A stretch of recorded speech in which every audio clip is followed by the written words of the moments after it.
আপনারা দেখছেন বার্তা এক নজর।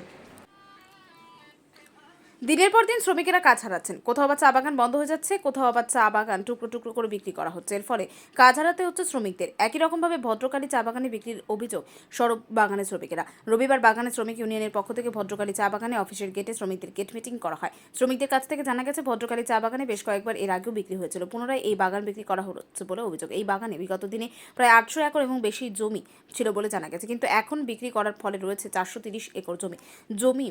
এই শ্রমিক সংখ্যা কমেছে 400 প্রায়।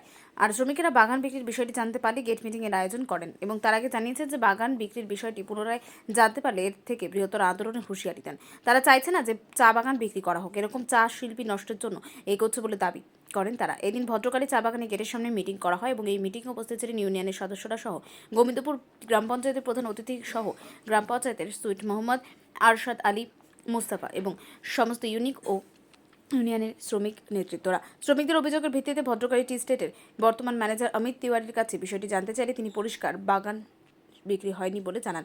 শুনে নিন, চলুন এই বাগান ইউনিয়নের সদস্যরা ঠিক কী বলছেন।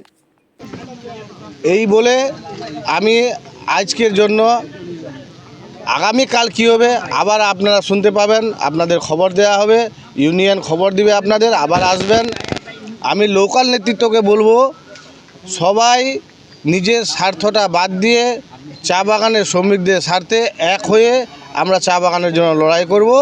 আমাদের সিনিয়র লিডার শামসুজ্জোহা মহাশয় আছেন, আমাদের মেম্বার সাহেব, আমাদের এক্স উপপ্রধান সাহেব এবং আমাদের পার্শ্ববর্তী কাপরাঙ্গা মেম্বার সাহেব লালটু সাহেব, উনিও এসছেন। আরও কাল থেকে দেখতে পাবেন। আমাদের যদি এই দাবি দাবা না মেনে নেওয়া হয় তাহলে গোবিন্দপুরে যতগুলো মেম্বার, পঞ্চায়েত সমিতির মেম্বার এবং নেতৃত্ব সবাই এই শ্রমিকদের সাথে এই বাগানে উপস্থিত থাকবেন। এই বলে আমার সংক্ষিপ্ত বক্তব্য শেষ করছি। মালিক 2021-এ একটা এগ্রিমেন্ট করছে যে যদি বাগান কোনো দিন কোনো কারণবশত বিক্রি করি, এখানকার ইউনিট প্লাস এখানকার লোকাল নেতৃত্বের সঙ্গে বসে আলোচনা করে কাকে দিলে ভালো হবে, কি করে বাগানটা ভালোভাবে চালা যাবে সেটা আলোচনা করে তারপরে আমরা কোনো মালিকের কাছে ট্রান্সফার করব।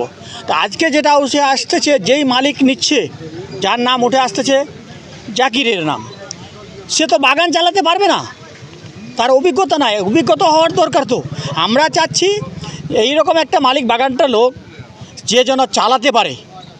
আর একটা টি ইন্ডাস্ট্রি, চা বাগান, আমার এইটুকু 15-20 বছরের যে অভিজ্ঞতা আছে, অন্তত 2 বছর না চালালে বাগানে প্রফিট বা লসটা বোঝা যাবে না। আশিস অগ্রওয়াল ওনাদের যে সিন্ডিকেটটা আছে, ওনারা 6 মাস হলো বাগানটা নেওয়ার, 6 মাসের মধ্যে বলছে বাগান लॉस में है। कहाँ से भाई लॉस में है बागान? तुम तो अभी 6 महीने नहीं चला, अभी सीजन तो आया नहीं, अभी से बोला लॉस में हम बागान बेच रहा है।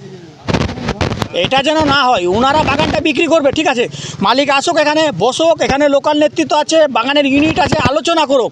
আমরা এটাও দেখব কাকে দিচ্ছে, সে বাগানটা চালাতে পারবে কিনা, এখানকার লেবারের পেটে যেন লাথি না পড়ে। আমরা এটাই চাইছি।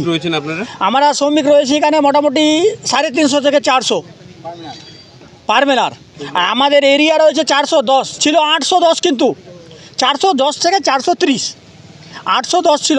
টুকরো টুকরো করে বিক্রি করেছে। আর যেটাকে জমি দিচ্ছে সেটা তো দালাল।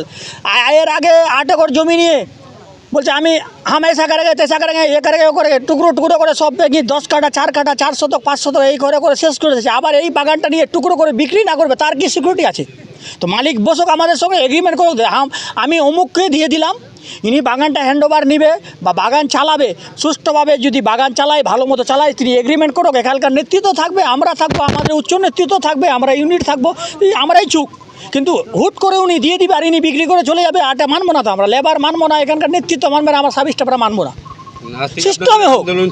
আমাদের আন্দোলন আজকের থেকে চালু। আমাদের অনেক দাবি দেওয়া আছে, সেগুলো পূরণ করা হয়নি। আমাদের আজকের থেকে আন্দোলন চালু।